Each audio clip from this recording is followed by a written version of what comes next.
No one suspected that death would come through the school gates that morning. Not the children, not the teachers, and certainly not the villagers who had trusted peace to last a little longer.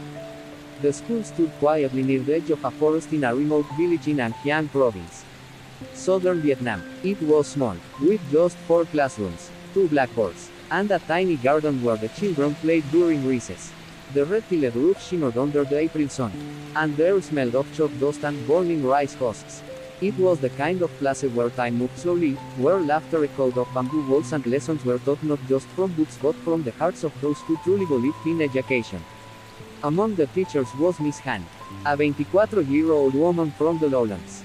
She was tall and soft-spoken, always carrying a red cloth bag filled with lesson plans, handmade flashcards, and little candies for her youngest students. The children loved her. She taught them not only how to read and write, but how to sing folk songs, plant vegetables, and fold paper cranes. To them, she was more than a teacher, she was hope. Her closest friend at the school was Miss Lan, a former literature student who left the city to teach in the countryside. Together, they shared dreams of building a proper library for the school, one with real books, not just torn notebooks and faded posters.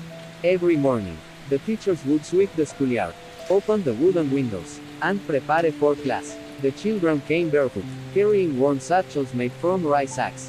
Many of them had lost family members to war, fathers in the American conflict, mothers to illness or hunger, but at school, they could smile again. The school stood just a few kilometers from the Cambodian border.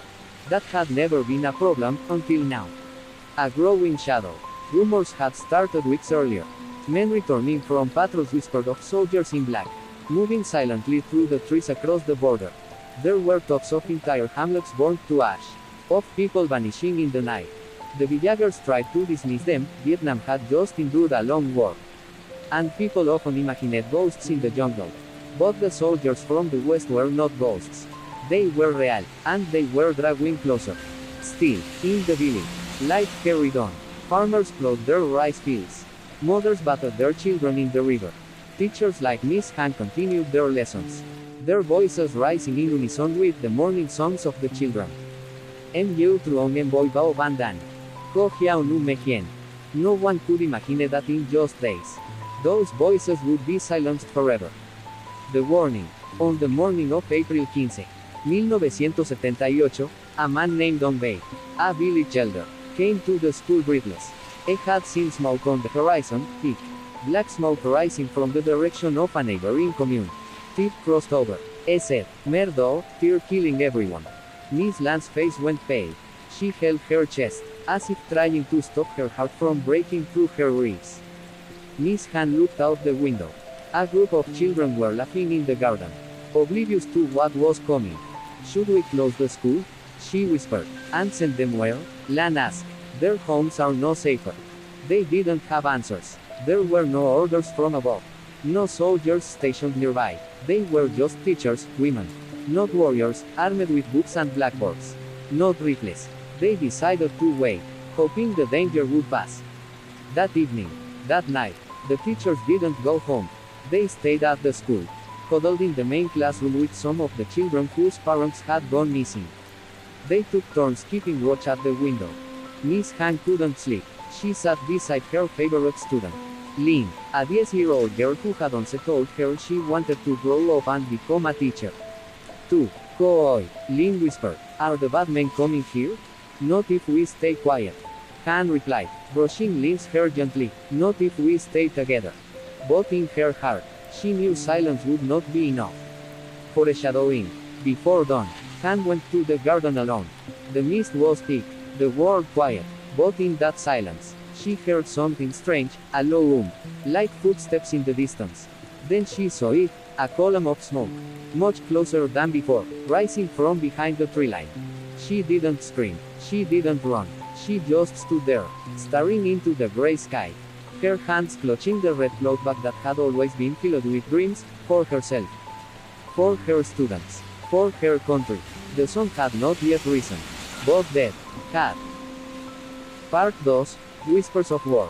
The whispers in the village grew louder, but no one could hear them over the rumbling of the coming storm. A storm not of rain or wind, both of blood and fire. In the early hours of April 16, 1978, the air in the village was thick with unease. The birds were silent, the river stagnant, and even the breeze seemed reluctant to blow, as the first rays of dawn broke through the dense jungle canopy. A sense of foreboding settled over the school, the village, and the land itself. Miss Han had not slept. Her eyes, heavy with exhaustion, darted nervously between the small group of children huddled in the corner and the flickering candlelight. The walls of the classroom, usually filled with the warm voices of eager learners, now seemed cold and barren. The quiet was suffocating. That morning, the first rumors began to seep into the village. The older men who had been on watch all night spoke in hushed tones. Their faces grim as they gathered near the village well. Their voices were urgent, but nobody could understand the full extent of what was happening on the other side of the border. It killed everyone in the village near the river. One man muttered, not just men, women, children, even the elderly. The name Khmer Rouge was barely whispered, as though uttering it aloud would make the threat real. But Miss Han knew, she had heard the name before, and she knew what it meant. A regime that had ravaged its own people across the border. A regime that had no mercy for anyone who stood in its way. The warning ignored. By mid-morning, the first group of soldiers arrived on foot, their black uniforms blending with the trees. They were armed with rifles, machetes, and knives, tools of destruction, not of peace. The villagers, who had heard the distant sounds of boots marching for hours, began to panic, but there was nowhere to run. The jungle was too dense, the roads too dangerous. Some tried to hide in their homes, others fled toward the river, hoping to escape in boats or by swimming. At the school, Miss Han gathered her students in the corner of the room. Lin clutched her hand tightly, her small body trembling with fear. The other children whispered prayers, their voices barely audible. We must stay calm, Han said, though her own voice cracked. Well, wait here. The soldiers won't find us if we stay quiet. But as she said those words, deep down she knew it was a lie. The soldiers would find them, and when they did, it would not be a peaceful meeting. The attack begins. It happened suddenly, without warning, like the snap of a whip. The school gate burst open with a deafening crash. Khmer Rouge soldiers flooded the courtyard, their rifles raised high, their eyes burning with malice. The villagers scattered in all directions. But the soldiers were swift. It didn't take long before the classrooms were surrounded, the doors shattered by the force of their weapons. Miss Han stood frozen for a moment, unsure of what to do. Miss Lang grabbed her arm, pulling her toward the back of the classroom. But it was already too late. A soldier entered the room, his face emotionless, his gun trained on the floor. He looked at the teachers, then at the children, his eyes cold and unblinking. He gestured to another soldier, who raised his rifle and aimed it at the small group of students. The children screamed, but it wasn't the sound of bullets that filled the air, it was the sound of feet shuffling, of voices shouting, of terror erupting. The dreadful silence of the night. The soldiers moved quickly, efficiently, as though they had done this many times before. The teachers were grabbed first, soft against the walls, and their arms were bound with rough rope. The children were forced to kneel, their heads bowed, their hands trembling as they watched in horror. Some of them still clung to their old textbooks, unaware of what was coming next. Outside, the chaos spread throughout the village. The distant sound of gunshots echoed, mixed with the wails of those trying to escape. But the soldiers did not let anyone go. Miss Han's mind raced. What should she do? What could she do? She had no weapons, no power, only the children in her care. Her thoughts turned to her family, to the life she had once dreamed of. A life filled with hope and possibility. Stay calm, she whispered to Lin, her voice shaking. We will survive this, we must. But deep down, she knew that survival wasn't guaranteed. The end of innocence. The morning sun had long disappeared behind the smoke rising from the village, and the sky was beginning to darken. The soldiers began to split into groups, pulling people from their hiding places, forcing them into the streets. The village was now a battlefield, the school a prison. Miss Han and the other teachers were leaned up against the brick wall of the classroom, their heads lowered in submission. The first blow came without warning. A soldier, wielding a machete, sliced through the air with a single, brutal swipe. The teacher next to Miss Han, Miss Lan, collapsed to the ground, blood pouring from her neck. Her body was left there, a lifeless heap in the dirt. Miss Han screamed, but her voice was drowned out by the soldiers' laughter. Kill them all, one soldier barked, as the others set to work. The sound of death became the only sound that filled the air. Part 3. The day the gates broke. In the moments before everything turned to chaos, there was a single second of clarity, a fleeting moment when time itself seemed to stop. And in that silence, death was already at the gates. The school's metal gate had always been sturdy, its rusted bars cracking in the wind like the old bones of a long-forgotten giant. It had been locked the night before, as always, to keep the students safe. But on the morning of April 16, 1978, that gate was no longer a barrier between the school and the outside world. At first, Miss Han thought she had imagined it, the sound of something heavy striking the gate. But then the ground beneath her feet trembled, and she heard the unmistakable thud of soldiers' boots echoing in the air. One of the Khmer Rouge soldiers, a tall, broad-shouldered man, came forward and placed his shoulder against the gate, as if with all his might, pushing the gate inward with a force that seemed to shake the very foundations of the school. The clang of metal against metal was deafening. Bang, bang, bang. The sound of the gate breaking was followed by the sharp cry of a woman, one of the teachers. Miss Mai, who had been standing closest to the door. She fell to the ground, her hands raised in a feeble attempt to protect herself. But it was too late. The soldiers had already stormed into the courtyard. Inside the school, the classroom, which had been so full of life just hours before, was now a war zone. The walls, once adorned with maps, colorful posters, and student artwork, were now stained with blood. The windows that had looked out over the peaceful rice fields were shattered, their glass shards glittering on the floor like the remnants of a shattered dream. The soldiers moved swiftly, their boots crushing the dirt beneath them. They spoke in harsh, guttural tones, words Miss Han couldn't understand, but she knew well enough what they meant. She could see the fury in their eyes. These were men who had come not to negotiate, but to destroy. In a blur of movement, Miss Han was dragged to the center of the room, her hands bound tightly behind her back. A soldier shoved her to the floor, his knee pressing against her back, his breath hot and foul on her neck. Where are the others? The soldier barked, slamming the butt of his rifle against the ground. Miss Han, her mind racing, tried to gather her thoughts. She looked at the children, who were huddled in the corner, trembling.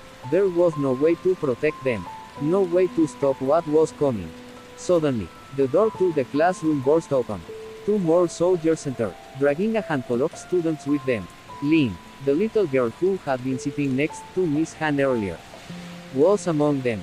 Her face was pale, her eyes wide with terror. Take them, the soldier commanded, pointing at the children. Miss Han's heart broke. The soldiers had no interest in saving anyone. They had come for blood, and nothing would stop them. The horrible choice. As the soldiers began to drag the children away, Miss Han felt a surge of panic. She struggled against her restraints, but they were too tight. Her body burned with the effort, but her strength was no match for the soldiers' force. One of the soldiers reached for his machete and began to walk toward the children. The children were crying now, their small bodies trembling with fear. The soldiers' eyes were cold, empty. He wasn't there to capture them. He wasn't there to interrogate them. He was there to kill them. Miss Han's heart pounded in her chest as she watched the soldier raise the machete high above his head. She could hear the whispers of the children, their desperate pleas for mercy. She could see the fear in their eyes. It was a fear she had never seen before, a fear that was not just of the unknown, but of something much more visceral. And then, just as the soldier was about to strike, something changed. A loud crash rang through the room as the door to the schoolhouse flew open. A group of soldiers from the Vietnamese army had arrived, charging into the room with rifles raised. Khmer Rouge, surrender, one of them shouted in Vietnamese. The soldiers in the room paused, their eyes flickering with confusion. The tension was palpable. For a split second, there was silence. Then the chaos erupted. The Vietnamese soldiers fired into the air, their guns booming, forcing the Khmer Rouge soldiers to retreat into the jungle. The fight was not over, but in that instant, it felt like a victory, if only for a moment. Aftermath. The school, once a place of education and hope, was now a site of bloodshed and destruction. The dead were everywhere. The teachers, the children, and the villagers who had tried to hide had all fallen victim to the brutality of the Khmer Rouge soldiers. As Miss Han stood shakily, watching the Vietnamese soldiers begin to tend to the wounded, her eyes fell on Lin, who was now safe, sitting in the corner with a blanket wrapped around her shoulders. Miss Han rushed over to her hands trembling as she cradled the little girl. "You're safe now," Miss Han whispered, brushing a lock of hair away from Lin's face. "You're safe." But as she looked around the room, she knew that not everyone had been so lucky. The price of survival had been high, and the village would never be the same. Part 4. A classroom turned to hell. There are moments in life when the line between the living and the dead blurs. When a classroom meant for learning becomes a tomb for the innocent. It is in those moments that you realize how fragile the human spirit truly is. The gunfire had long since stopped, but the echoes of it rang in Miss Han's ears. Her heart still raced, her body shaking uncontrollably as the reality of what had just happened settled over her like a heavy, suffocating blanket. The school, once a sanctuary of hope, had become a killing ground. The desks where children once sat, eager to learn, were now splattered with blood. The floor, once polished by years of use, was stained with the dark red of those who had fallen. The air in the classroom was thick with the smell of death, the stank of blood, the metallic scent of gunpowder, and the oppressive heat of the burning jungle outside mixed together, creating an atmosphere that was impossible to breathe in. It felt as though the very walls of the school were closing in on Miss Han. Lin was still sitting in the corner, her face pale and her eyes wide with fear. She had witnessed everything, the soldiers dragging the children away, the machetes raised high, the bodies that fell without a sound. It was as if the world she had once known had collapsed in an instant. Miss Han's hands shook as she knelt beside the child, her voice trembling as she spoke. "Lin, are you alright?" she asked softly. Lin nodded, but there was a sadness in her eyes that no child should ever have to carry. She had seen too much. They all had. The quiet before the storm. Outside, the sounds of the retreating Khmer Rouge soldiers could still be heard, shouts, the crackle of gunfire, and the faint sounds of battle that seemed to echo through the jungle. But for now, there was silence in the classroom. The Vietnamese soldiers had pushed the Khmer Rouge forces back for the moment. But Miss Han knew it wouldn't last. The area was still dangerous. The war was far from over. A young soldier, one of the Vietnamese reinforcements, stepped into the room. His uniform was torn, his face smeared with dirt, but his eyes were focused, determined. He looked around at the devastation in the classroom, his expression grim. "Are there any survivors?" he asked, his voice low. Miss Han nodded weakly. "Some of the children, but many." Her voice broke, unable to finish the sentence. The soldier didn't say anything. Instead, he moved quietly through the room, checking for any signs of life. His eyes fell on the body of Miss Lan, the literature teacher, whose throat had been slit in the chaos. Her once beautiful face was now unrecognizable, stained with blood. The sight of it was enough to break even the strongest spirit. "We'll need to move them," the soldier said, looking back at the teachers and students. "The Khmer Rouge could come back. We need to get you to safety." But where would they go? The village was no longer a safe haven. The roads were too dangerous. There was no place that could shield them from the madness that had come to their doorstep. Miss Han felt a wave of hopelessness wash over her. The world she had known, the world she had fought for, had turned into a nightmare. The struggle for survival. Miss Han stood, her legs unsteady beneath her. She looked around the room once more, her gaze lingering on the faces of the children who were still alive. Some were crying softly, while others sat in stunned silence, as though they couldn't fully comprehend what had happened. Lin's small hand reached out and gripped Miss Han's. It was as if the child was searching for some kind of reassurance, some kind of comfort, in the midst of the horror. But Miss Han had nothing to give her. She was just as lost, just as broken, as the rest of them. The soldier's voice broke through her thoughts. "We have to move, now, if you can. Gather the children. We'll escort you to the safety of the river." The river, the only lifeline left. But how far would they get? The soldiers had already warned the villagers not to trust anyone who wasn't from their village. The Khmer Rouge would have spies. Eyes everywhere. Moving would be dangerous. And Miss Han knew it. Yet there was no other choice. The long walk. The teachers and children, guided by the soldiers, made their way toward the river. The path was treacherous, winding through dense jungle and fields that had once been lush with rice and vegetables. Now, it was barren, scarred by the ravages of war. As they walked, Miss Han couldn't help but look back at the school one last time. It had been a place of learning, a place of laughter and life. Now, it was just a broken shell, a tomb for those who had fallen. There were no words to describe what had been lost. The soldiers marched ahead, their rifles ready, scanning the surroundings for any sign of danger. But there was nothing, only the quiet rustling of the jungle and the distant cries of animals that had fled from the violence. For hours, they walked in silence, the only sounds the soft footsteps of the survivors and the occasional command from the soldiers. Miss Han kept her head down, her heart heavy with grief. She had lost so much already. Her friends, her students, the future she had dreamed of. But there was still hope. As long as they kept moving, there was still a chance. The river was close, and with it, perhaps, safety. A dying village. As the group neared the river, they could see the smoke rising in the distance. The village was burning, its homes, its fields, its heart, all reduced to ash. The Khmer Rouge had come for everything. There would be no returning to the life they had known. Miss Han felt a pang of sorrow for the people who had lived here, who had trusted that the war was finally over. They had been wrong. They reached the riverbank by sunset. The water was swollen from the rains, flowing quickly. On the opposite shore, a small boat waited. It was battered, but it would carry them across. As the survivors boarded the boat, Miss Han looked around one last time at the village, her village, and thought of the future that had been stolen from them. Well survived, she whispered to herself, but even she wasn't sure if she believed it. Part 5. The River of No Return. The river is a place of passage, a crossing, a boundary, a lifeline, but it is also a place of no return, where the past is left behind and the future remains uncertain. In the water, we are all the same, lost, drifting, fighting to survive. The boat rocked violently as it made its way across the dark river, the water churning beneath it like a restless beast.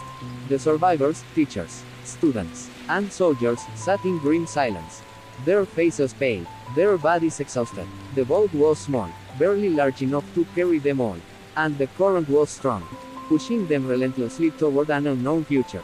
Miss Han sat at the back of the boat, her eyes scanning the dark horizon. She had no idea where they were going, but it didn't matter. Anywhere was better than the village they had left behind. The land they once called home was now a burning wreckage, a symbol of the brutality that had come from across the border. The Khmer Rouge had torn it apart, leaving only death and destruction in their wake. As the boat drifted further into the river, Miss Han's thoughts turned to the others, the ones who hadn't made it. Miss Lan, who had fallen in the classroom, her body discarded like a ragdoll. Lin's mother, who had been dragged away by the soldiers, her screams fading into the distance. The villagers, who had tried to fight, to escape, but had been overwhelmed. They were all gone, swallowed by the cruelty of a war that knew no mercy. The weight of grief. The boat moved slowly, as if the river itself understood the weight of the grief carried by those aboard. Miss Han looked at the children, who were huddled together, their faces drawn anti-red. Lin sat at the edge, her eyes staring out into the darkness, her small hands clutching the side of the boat. The child had seen too much, more than any of them. And yet, she remained silent, as if the world around her had lost all meaning. Lin, are you okay? Miss Han asked softly, her voice barely a whisper over the sound of the water. The little girl didn't answer. She just nodded, though her eyes betrayed her, filled with the hollow look of someone who had seen the worst of humanity. There were no words left to offer, no comfort that could heal the wounds that had been inflicted on them. As they drifted further into the river's current, Miss Han's mind turned to the soldiers, those who had come to their aid, those who had fought back the Khmer Rouge. They had saved them, yes, but at what cost? The battle was far from over. The soldiers, too, were tired, their faces lined with exhaustion. They had been fighting for days, with no real end in sight. How long before we reach safety? one of the soldiers asked. His voice hoarse. One of the other soldiers, who had been guiding the boat, shook his head. We don't know. The river could take us anywhere. We just have to keep going. The river's secrets. The night was dark, and the only light came from the faint glow of stars above. The air was thick with humidity, and the distant sounds of the jungle seemed to press in from all sides. It was as if the world had swallowed them whole, and they were now lost in the endless expanse of wilderness. The river was wide here, its waters slow and treacherous. On either side, thick trees lined the banks, their roots twisted like ancient fingers reaching out to pull them under. The silence was broken only by the occasional splash of water as the boat made its way through the dark, murky water. Miss Han's thoughts were interrupted by a sudden movement in the boat. One of the soldiers stood up, his rifle raised, his eyes scanning the darkness. Did you hear that? He asked, his voice tense. Everyone froze, holding their breath. For a moment, the only sound was the soft lapping of the water against the boat. Then, in the distance, a faint sound reached their ears, the rustling of leaves, the crackling of branches. The soldier motioned for them to be silent. He crouched down, listening intently. The others followed his lead, their hearts pounding in their chests. It's nothing, the soldier said after a long moment, lowering his rifle. Just the jungle, but stay alert. Miss Han's heart was still racing. In the stillness of the night, every sound seemed like a threat. Every shadow seemed to hold a danger. The Khmer Rouge could be anywhere. They could be watching, waiting for the perfect moment to strike. But the boat continued forward, slowly drifting down the river. The lights of the village fading further into the distance. No one spoke. The reality of what had happened, what they had lost, was still too fresh, too raw. The point of no return. As dawn approached, the river began to widen. The current grew stronger, and the boat began to sway more violently. Miss Han gripped the side, her knuckles white, as the water splashed against the sides of the boat. She could feel the weight of the journey settling in. Not just physically, but emotionally. She had been running for so long, running from the violence, from the brutality, from the past. But now, with no village to return to, no home to go back to, she felt a deep sense of loss. They were all running, running from the Khmer Rouge, running from the death that had come for them. But in a way, Miss Han felt as though they were also running from themselves. There was no going back now, no returning to the lives they had once known. The river had carried them far from everything. And in that moment, it felt as if there would be no way back. They were beyond the point of no return. A glimmer of hope, just as the day began to break, painting the sky with soft hues of pink and orange. A small island appeared in the distance. It was a speck of land in the vastness of the river, overgrown with trees and foliage. The Vietnamese soldiers, who had been guiding the boat, exchanged glances. One of them stood and pointed toward the island. Well, land there, he said. It's safer. We can rest, gather ourselves, and plan the next step. The survivors, exhausted and broken, nodded in agreement. The island seemed like a sanctuary, a place of refuge in the middle of their endless flight. As the boat drew closer to the shore, Miss Han looked at the children once more. They had survived this far. They had made it across the river, across the borders of their past, and into an uncertain future. But they were still alive. And as the boat touched the shore, Miss Han allowed herself a brief, fleeting moment of hope. Perhaps, just perhaps, they could rebuild. Perhaps they could survive this nightmare. Well, survive, she whispered to herself again. But this time, she almost believed it. Park says, the island of forgotten souls. Some wounds are not carved on the skin, but etched deep into the soul. And on that island, every survivor carried scars that no medicine could ever heal. The boat scraped against the muddy shore as the sun climbed slowly into the misty sky. The tiny island offered little refuge, dense brush, old trees, and a narrow clearing where the survivors could finally rest. But to Miss Han, it was the first ground she had stepped on that hadn't been stained with blood in days. The soldiers fanned out to scout the perimeter. No one spoke much. The weight of everything they had witnessed clung to them like wet clothes, heavy and impossible to shed. Miss Han gathered the children under a tree and did her best to soothe them. Lin remained quiet, always by her side. A few of the younger ones began to cry softly as night approached. their small stomachs empty, their dreams haunted by screams. But it was the adults, especially the teachers, who struggled most. The silence between them, that evening, as a small fire crackled beneath a pot of boiled river water. Miss Han sat with two other surviving teachers, Mr. Kai, a math teacher in his early 30s, and Miss Dung, a soft-spoken woman who once taught music. Miss Dung hadn't said a word since the day of the attack. Her body bore no wounds, but her eyes, empty, glassy, told a story none of them could speak aloud. Mr. Kai tried to keep his voice steady. "We need to write this down someday," he said. "What happened to the village? The school, to land, to the others. We can't let the war forget." Miss Han nodded slowly, tears burning in her eyes. "But who would believe it?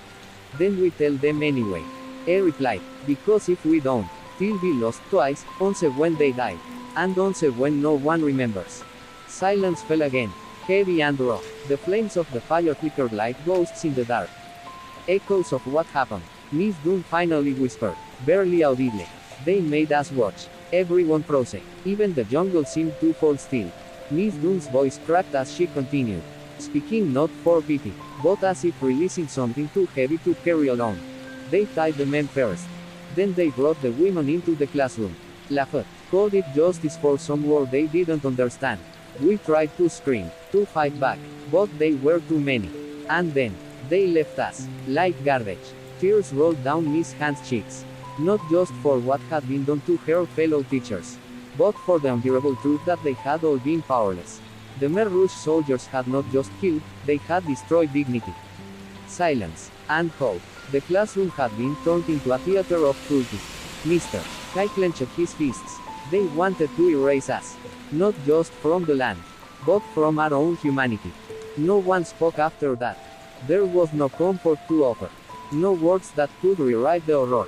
They sat by the fire, three broken teachers beneath a broken sky, with only each other left to witness the truth. Morning resolved.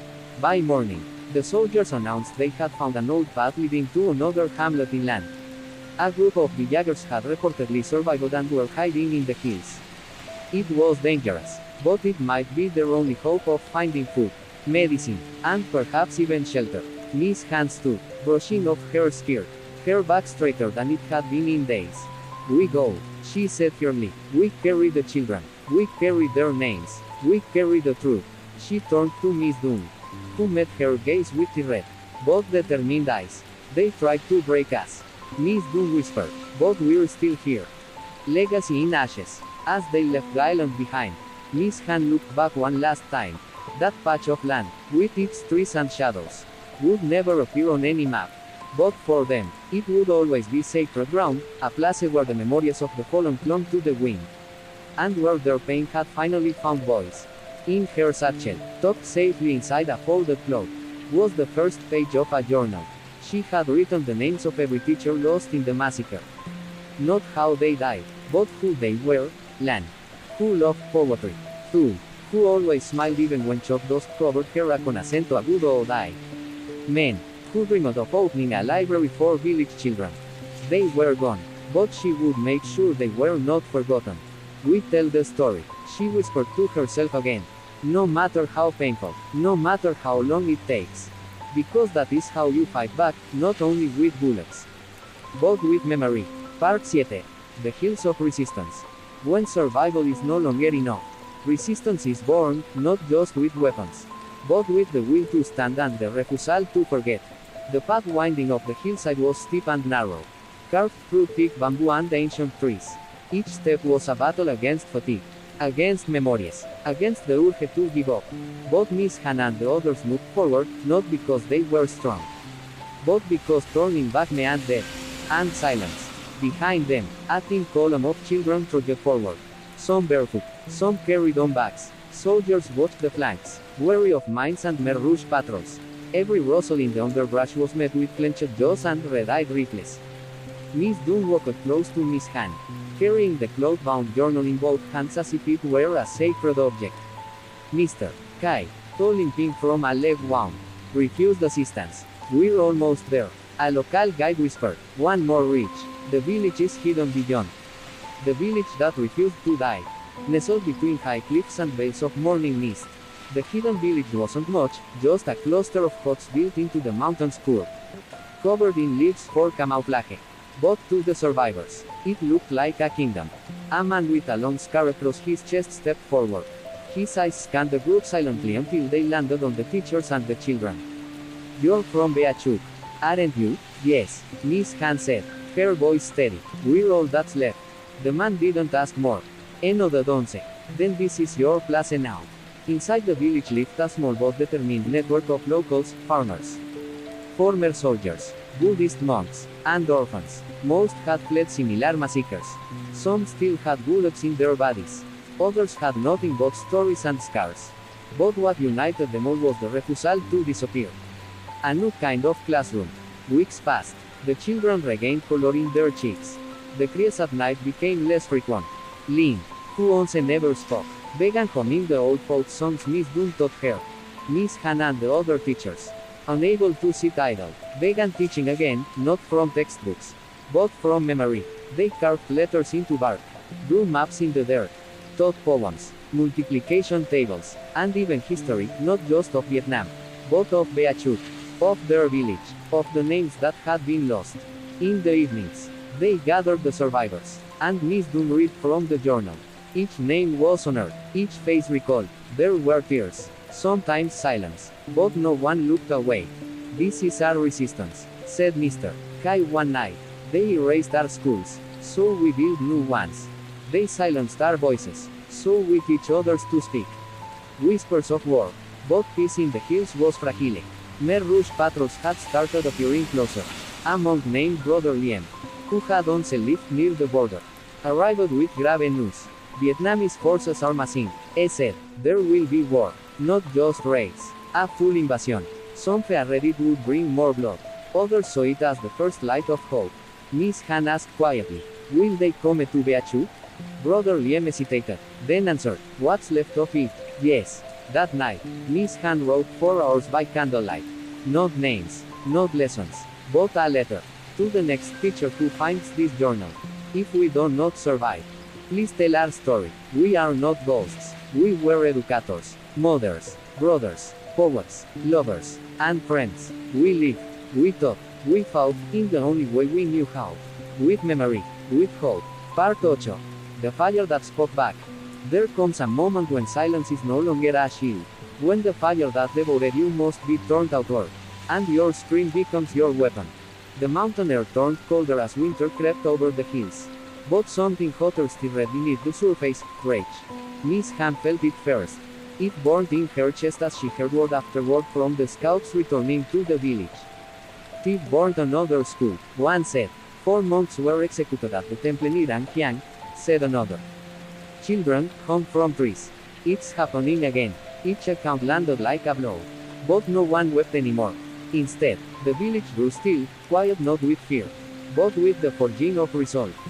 Not just survivors, but witnesses. Each evening, the villagers gathered at the clearing, as they always did, but this time, something changed. Instead of lessons, instead of journaling or storytelling, Miss Han stood before them with firelight in her eyes. "We are no longer just what they left behind. We are what stands up." She turned to the children, to the mothers, to Mr. Kai and Miss Dunn. "Beachuk is not ashes. Beachuk is in every name we remember, every word we teach, every truth we speak. And now, we must do more. Not just teach, not just mourn. We must protect." A ripple moved through the crowd. Some nodded, others trembled, but no one left. The first raid. A week later, the first act of resistance was born. A small group, volunteers, not soldiers, descended the hill at night with nothing more than homemade traps, stolen knives, and the ghosts of their families behind them. They struck a Khmer Rouge outpost deep in the woods, burned their camp, freed 2 young women who had been caged like animals. No one from the resistance died that night. The mountain shook, not from the sound, but from what it meant. The fire had spoken back. Loss and echoes, but resistance as a price. 2 days later, a counter-raid by the Khmer Rouge descended on a nearby village. Smoke was seen from the hilltops. The silence afterward was suffocating. Miss Han gathered the children that night. Her voice cracked as she said, This is not a story of easy victories. We will lose people, we will grieve again, but each time they strike, we answer, not with cruelty, but with truth, with courage. Let them come, said Miss Dunn quietly. Let them see that we are still here. The soldier and the teacher. A week later, a man arrived in the village, tall, thin, with haunted eyes and a Vietnamese military insignia on his shoulder. His name was Lieutenant Phan, and they had orders, prepared the Jaggers for evacuation. The army would soon sweep into Cambodia. But Miss Han stepped forward. We don't want to flee. We want to fight. Not with guns, though some of us will. We want to stand where we belong. Lieutenant Phan studied her. You're a teacher, I said. Yes, she replied. But teaching our children means nothing if we can't protect the world till live in. As the sun dipped below the horizon that night, the clearing lit up with torches. Not flames of destruction, but of defiance. A banner made of rice sackcloth hung over the trees. We remember. We resist. We rebuild. Miss Dunn sang the old school anthem softly. Mr. Kai handed the younger boy sharpened bamboo sticks, not for war, but for guarding the paths. And Miss Han, writing in the journal, finished her final sentence of the night. If they return for us, let them find not victims, but voices. Part 9, into the Black Forest. Some forests are not made of trees, but of shadows, and some battles are not fought for victory, but for memory, for dignity, and for those who cannot fight for themselves. The forest that loomed ahead had no name on the map. The locals called it wrong then, the Black Forest, not for the color of its trees, but for what had been buried within, bodies, bones, and secrets. The resistance had received word. A Khmer Rouge detachment was using the forest trails to transport weapons and prisoners between camps. Among them were 2 Vietnamese teachers believed to have been captured during a border ambush. They might still be alive. Miss Han didn't hesitate. We go. Lieutenant Phan, now a reluctant ally, grimaced. This is no place for civilians. And Beachut wasn't supposed to be a place for murder. She replied, we go. The descent. They moved that night. Miss Dunn, now steadier, volunteered to guide the group, her knowledge of the land proving more useful than any rifle. Mr. Kai, though still injured, carried a makeshift spear, and behind them followed a dozen young villagers, some still in their teens. All hardened by loss, the forest swallowed them whole. Trees hung like sentinels. Hawks slithered between roots. Every snapped twig felt like a gunshot. The silence was unnatural, not peaceful, pregnant with threat. Hours passed. Then a scream, cut short, rippled through the darkness ahead. The camp. Through the trees. They saw it. A makeshift Khmer Rouge camp. Bamboo cages, weapons staked under canvas, and inside one cage, 2 women. Barely conscious, bruised and bound. Miss Han starred. One of them was Miss Le, a teacher who had vanished during the Beachut massacre. The other, young, barely 20, was unknown. Her face caked in mud and dry blood. The plan was simple. 2 teams. One distracts. One breaks the cages. Simple. But nothing ever goes as planned. The fire and the scream. They struck just before dawn. Lieutenant Phan threw a flare into the western edge of the camp, dragging Khmer Rouge soldiers in a frenzy toward the fire. Meanwhile, Miss Han, Mr. Kai, and 2 boys crawled through the mud toward the cages. But then came a gunshot, loud, close, and the boy beside Kai fell with a thud. The camp exploded into chaos. Shouts in Khmer, bullets whizzing, smoke rising. Miss Dunn, armed only with a knife, reached the cages and began cutting the ropes. Her hands bled. Her voice screamed names. Le, wake up. We're here. Wake up. But it was Miss Han who stood up in full view. Arms raised. You killed our village, she shouted into the smoke. But you will not kill our memory. A Khmer Rouge soldier turned, raised his rifle. The turning point. The bullet never came. From the ridge behind, the first shells of the Vietnamese army's artillery began to fall. Dust erupted, trees cracked, and from the horizon, like thunder made flesh, came the first wave of counter-invasion forces. The Khmer Rouge, caught between fire and resistance, scattered like ash. Miss Han grabbed Miss Le. Mr. Kai carried the unknown girl. They ran, not from fear, but because they had done what they came to do. The price. 3 resistance fighters died that day. 1 boy lost a hand. Lieutenant Phan took a bullet to the shoulder. But they rescued the prisoners. They burned the Khmer Rouge maps. and they left behind a symbol, chalked onto a tree with stolen white powder. Bea Chuk lives. Back in the mountain village. As Miss Dunn sang softly to the children and the soldiers set up new radio lines. Miss Han opened her journal. Today, we stepped into the forest of death. But we returned with life. We are not warriors by birth. We are teachers, mothers, sons. But we have learned the oldest lesson, those who forget are the ones who fall first. And we will not forget. Part BS. The return to Bea Chuk. The dead do not ask for vengeance. They ask not to be forgotten. And the living, if they are brave enough, carry that memory home. Spring had begun to break the cold of the highlands when the message came, Bea Chuk is open. The Khmer Rouge had retreated across the border. The Vietnamese army had pushed through, liberating towns, destroying camps, and at last, the road to Bea Chuk lay unblocked. But nothing could prepare Miss Han and the others for what they would find there. Ashes and echoes. The convoy moved slowly, guarded by soldiers but silent inside. Miss Dunn held the journal to her chest. Mr. Kai looked out the window, blinking back the memories. Lean, now stronger, sat quietly, holding hands with a younger child who had never seen Bea Chuk but called it home anyway. They arrived at midday. What had once been a village was now a graveyard. Walls were blackened, roofs caved in. The school was a pile of scorched stone. The temple, once full of prayer, was littered with bones. But they stepped out anyway. Not to mourn, to reclaim. The names on the wall. The first thing they revealed wasn't a house, or a farm, or even a school. It was a wall. On it, they began to write the names. Every villager they remembered, every teacher, every child, every soldier and mother and monk.